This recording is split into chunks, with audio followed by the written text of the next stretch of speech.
नमस्कार।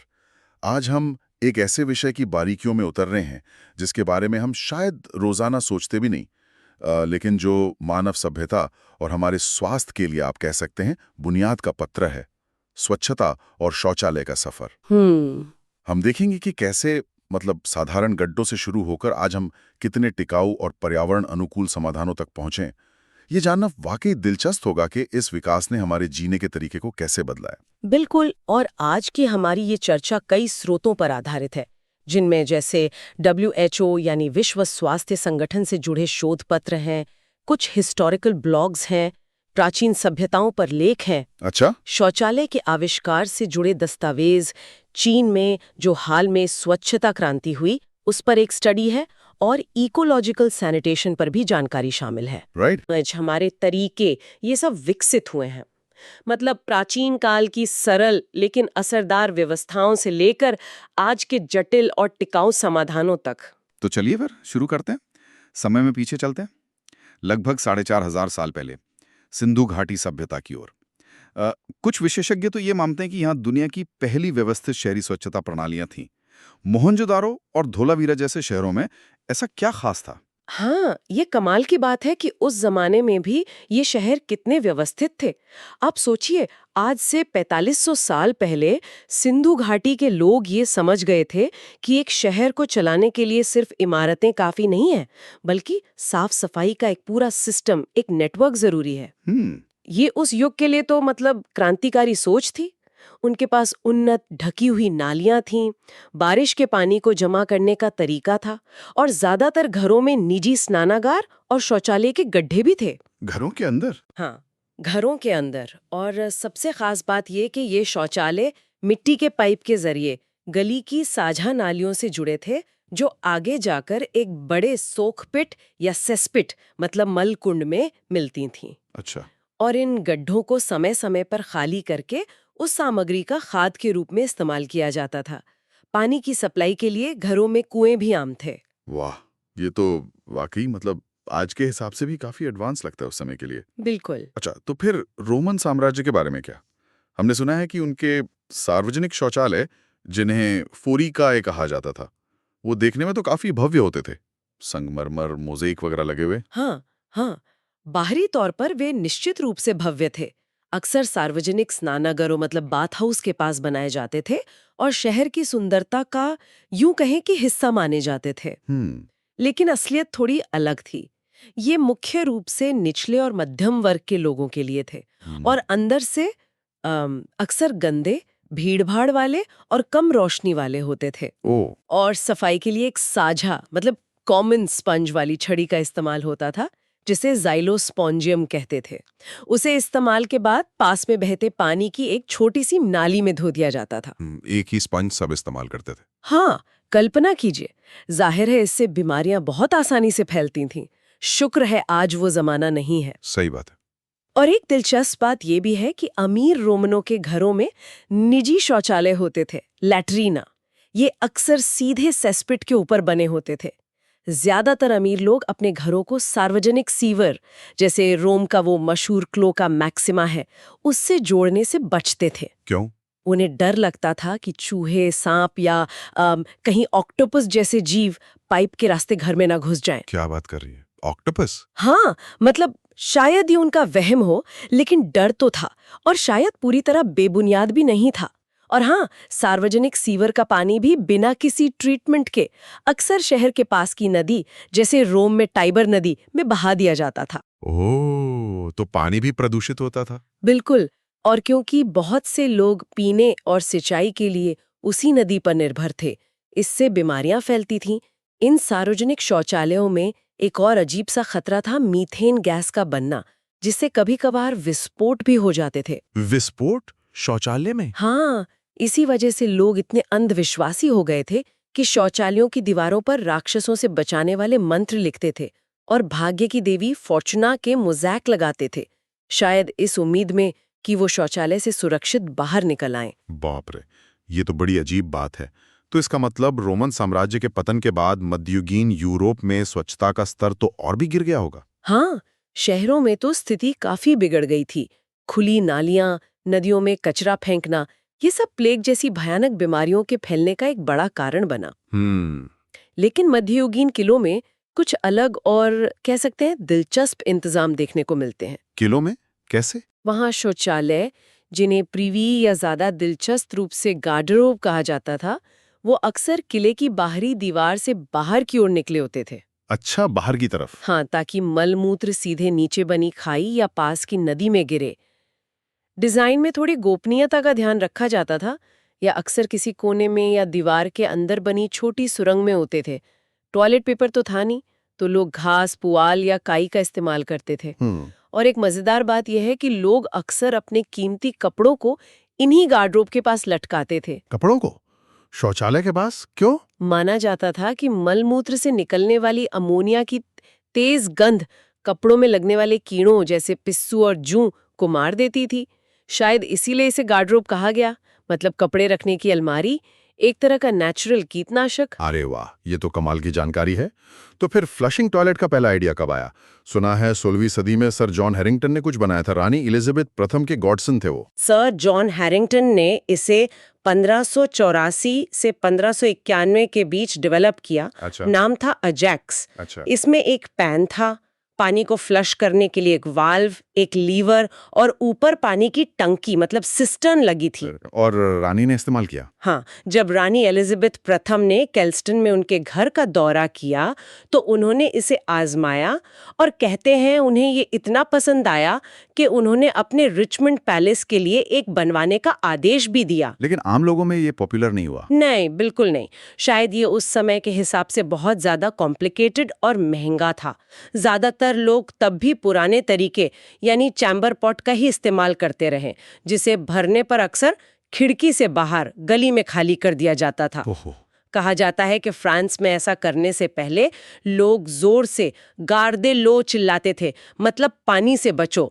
और कुछ लोगों का मानना है कि शायद इसी फ्रेंच शब्द से अंग्रेजी में टॉयलेट के लिए लू शब्द बना। अच्छा, ये भी दिलचस्प है।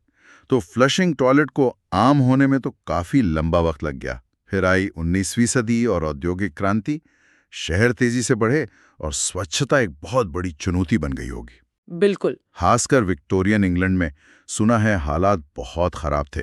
सेसपूल और प्रीवी अक्सर ओवरफ्लो हो जाते थे, गंदा पानी घरों के बेसमेंट तक पहुंच जाता था और बदबू भयानक होती होगी। हाँ, बिल्कुल।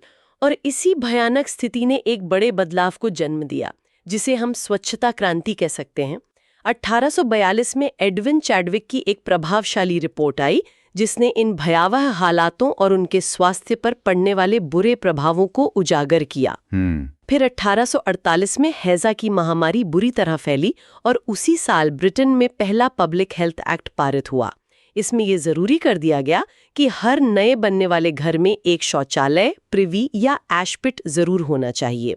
और इसी दौर में जॉन स्नो और लुई पास्चर जैसे वैज्ञानिकों ने ये साबित किया कि बीमारियां कीटाणुओं से फैलती हैं, जिसने स्वच्छता के महत्व को वैज्ञानिक आधार दिया। और फिर 1858 में लंदन में वो मशहूर घटना हुई, द ग्रेट स्टिंक, महाबदबू, जब थेम्स नदी इतनी प्रदूषित हो गई कि संसद को स्थगित करना पड़ा। हाँ, कहते हैं बदबू इतनी तेज थी कि संसद भवन की खिड़कियों पर अमोनिया में भिगोए हुए पर्दे लगाने पड़े थे।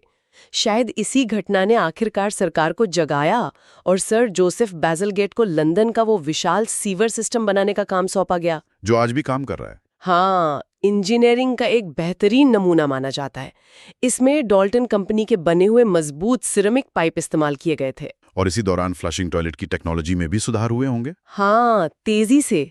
1775 में अलेक्जेंडर कमिंग्स ने वो एस ट्रैप वाला सफल डिजाइन पेटेंट कराया। वो ऐसा आकार का पाइप जो पानी को रोककर सीवर की गैसों को वापस बाथरूम में आने से रोकता है। ये बहुत जरूरी सुधार था। हाँ, बिल्कुल। 1778 में जोसेफ ब्रामा ने फ्लश वाल्व को और बेहतर बनाया। फिर 19वीं सदी में जॉर्ज जेनिंग्स ने 1851 में वॉशआउट बाउल डिजाइन पेश किया, जो सफाई के लिहाज से और एक कदम आगे था। ये छोटे छोटे सुधार मिलकर ही आधुनिक टॉयलेट की नींव रख रहे थे। लेकिन एक नाम जो अक्सर टॉयलेट के साथ मजाक में जोड़ा जाता है, थॉमस क्रेपर। क्या ये सच है कि उन्होंने टॉयलेट का आविष्कार किया था? ये मिथक बहुत आम है। नहीं, ये सच नहीं है। उन्होंने टॉयलेट का आविष्कार नहीं किया था। थॉमस क्रैपर एक बहुत सफल और जाने माने प्लम्बर जरूर थे लंदन में 1861 से 1904 तक। उन्होंने शाही परिवार के लिए भी काम किया, बाथरूम फिटिंग्स में सुधार के लिए 9 पेटेंट भी हासिल किए, लेकिन उन्हें कभी सर की उपाधि नहीं मिली। अच्छा।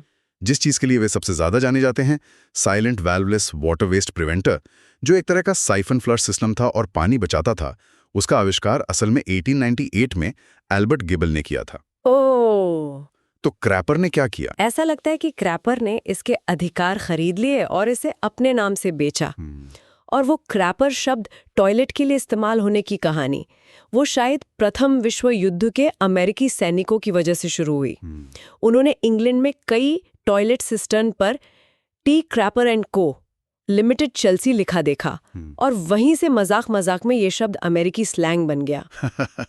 तो ये बात है। हाँ, असली गेम चेंजर जिसने आधुनिक टॉयलेट को उसका वो जाना पहचाना रूप दिया, वो असल में 1883 में आया, जब स्टैफर्डशायर के एक पॉटरी निर्माता थॉमस विलियम ट्विफोर्ड ने यूनिटास मॉडल लॉन्च किया। यूनिटास, इसमें क्या खास था? ये पहला पूरी तरह से सिरेमिक से बना एक टुकड़ा पेडिस्टल टॉयलेट था, मतलब बाउल और पेडिस्टल जुड़े हुए थे।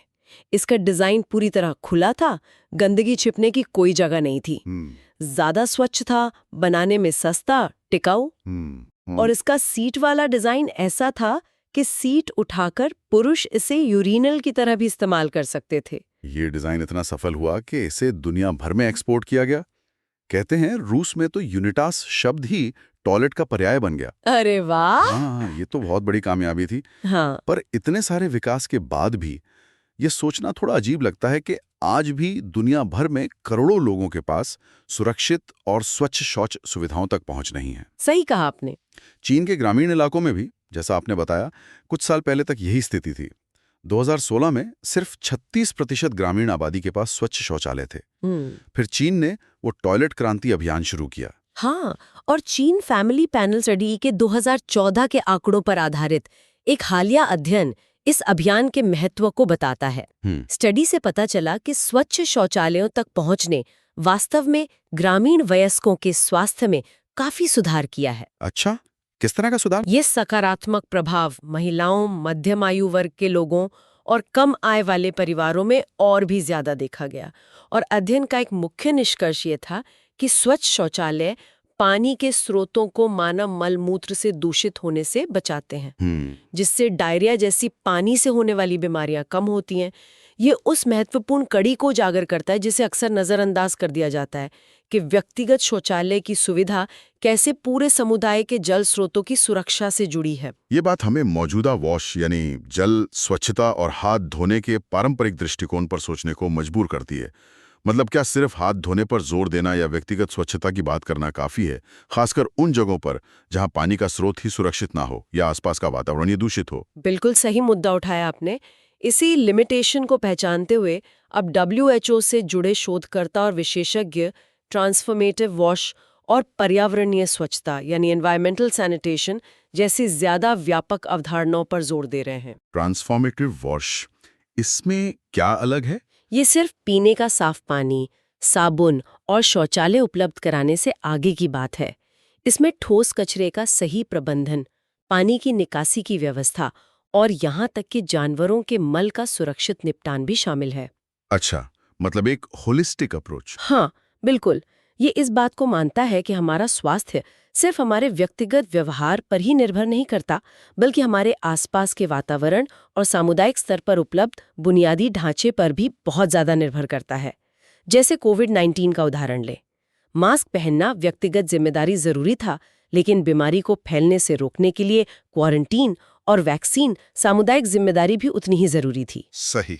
इसी तरह पर्यावरणीय स्वच्छता में घरेलू स्तर के प्रयास जैसे शौचालय का उपयोग, हाथ धोना और सामुदायिक स्तर के समाधान जैसे बेहतर सीवेज सिस्टम, नियमित कचरा प्रबंधन, सुरक्षित जल स्रोतों का रखरखाव, दोनों का संगम आवश्यक है।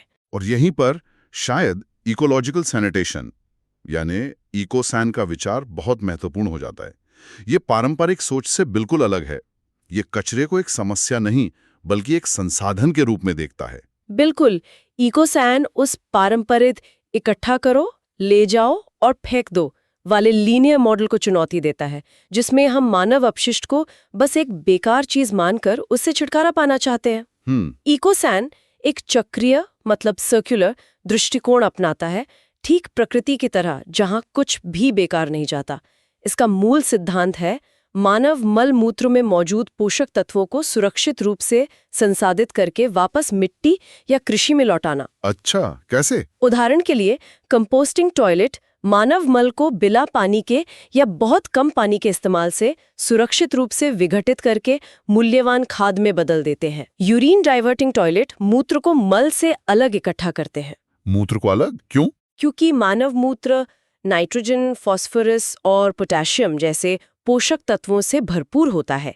इन्हें उचित उपचार के बाद खेती के लिए सुरक्षित और प्रभावी तरल उर्वरक के रूप में इस्तेमाल किया जा सकता है। अरे वाह! हाँ, कुछ इकोसैन सिस्टम तो अपशिष्ट से बायोगैस भी बनाते हैं, जिसका उपयोग खाना पकाने या रोशनी के लिए ईंधन के रूप में किया जा सकता है। तो इसके फायदे तो बहुत हैं। पानी की बचत, प्रदूषण कम। बिल्कुल, पानी की भारी बचत होती है, नदियों और भूजल को प्रदूषित होने से बचाया जाता है और मूल्यवान पोषक तत्वों का पुनः उपयोग करके एक चक्रीय अर्थव्यवस्था बनाने में मदद मिलती है। लेकिन इसे अपनाना आसान है? नहीं, इसमें कुछ चुनौतियां भी हैं, जैसे लोगों की सामाजिक और सांस्कृतिक स्वीकार्यता हासिल करना, शुरुआती लागत थोड़ी ज्यादा हो सकती है और सही सरकारी नीतियों और समर्थन का ढांचा बनाना जरूरी है। लेकिन ये निश्चित रूप से टिकाऊ स्वच्छता के भविष्य के लिए एक बेहद महत्वपूर्ण और वायदा समाधान हो सकता है। तो ये थी स्वच्छता और शौचालयों की एक लंबी, कभी-कभी थोड़ी अजीब लेकिन बेहद जरूरी कहानी। सिंधु घाटी की प्राचीन नालियों और रोमन स्पंज से लेकर मध्ययुगीन किलों के गार्डरोब, विक्टोरियन लंदन की महाबदबू, फ्लशिंग टॉयलेट के आविष्कारों की दिलचस्प दौड़ और भविष्य के टिकाऊ इको समाधानों तक। ये कहानी सिर्फ पाइप, गड्ढों और चीनी मिट्टी के बर्तनों के बारे में नहीं है। ये सीधे तौर पर हमारे स्वास्थ्य, हमारी गरिमा, हमारी सुरक्षा और हमारे पर्यावरण के संरक्षण से जुड़ा एक गहरा और आवश्यक मुद्दा है। बिल्कुल। और अंत में श्रोताओं के लिए एक विचार छोड़ना चाहूंगी। जैसे जैसे हम एक ज्यादा टिकाऊ और पर्यावरण के प्रति जागरूक दुनिया बनाने की ओर बढ़ रहे हैं, क्या ये सही समय नहीं है कि हम अपने सबसे बुनियादी जैविक कार्यों यानी मल मूत्र त्याग को देखने का अपना नजरिया बदलें? किस तरह? क्या हम मानव अपशिष्ट को सिर्फ एक घृणित चीज जिससे जल्द से जल्द छुटकारा पाना है समझने के बजाय उसे पोषक तत्वों और ऊर्जा के एक मूल्यवान संभावित स्रोत के रूप में देख सकते हैं? ये चुनौती सिर्फ नई तकनीक अपनाने की नहीं है, बल्कि ये हमारी उस गहरी बैठी हुई सोच को बदलने की भी है, ताकि हम वास्तव में एक चक्रीय और टिकाऊ जीवन शैली अपना सकें, अपने सबसे बुनियादी स्तर पर भी।